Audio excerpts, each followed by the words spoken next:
గొర్రెల వరే వారు దారి తప్పిపోతురి అని అన్నాడు.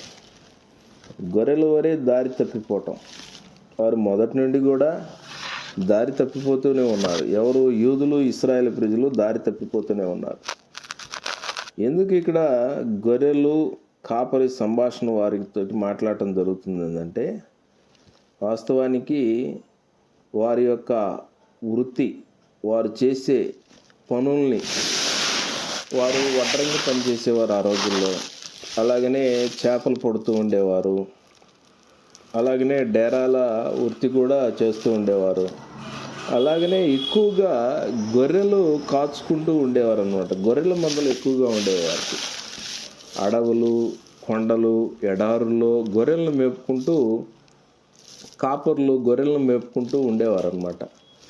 అందుకని ఆ భాషలో మాట్లాడితే వారికి బాగా అర్థమవుతుందనే ఒక ఉద్దేశంతో పరిశుద్ధాత్మ ఎవరి చేత అయితే మాటలు రాయిస్తున్నాడో ఆ భాషను ఉపయోగిస్తూ ఉంటాడనమాట.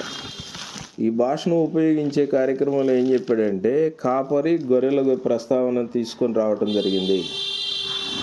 కాబట్టి ఇక్కడ కాపరి ఎవరు, గొర్రెలు ఎవరంటే, కాపరి దేవుడే. ఎప్పుడు కూడా కాపరి దేవుడే. దేవుడు మంచి కాపరి 23వ కీర్తనలో రాయబడి ఉంటుంది. దేవుడు నా కాపరి. దేవుడు అందరికీ కాపరై ఉంటాడు. ప్రజలు దేవుని యొక్క గొర్రెలై ఉంటారన్నమాట.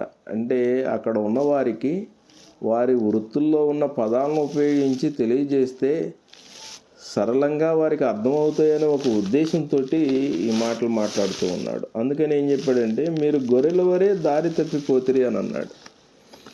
ప్రత్యేకించి వారిని ఉద్దేశించి ఈ సమాచారం రాయబడి ఉంది. లేఖనం యొక్క పూర్తి సారాంశాన్ని మనం ముందు ఆలోచన చేస్తాము. గొర్రెల వరే దారి తప్పిపోవటం ఏంటి?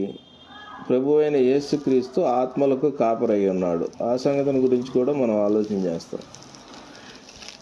భౌతిక సంబంధమైన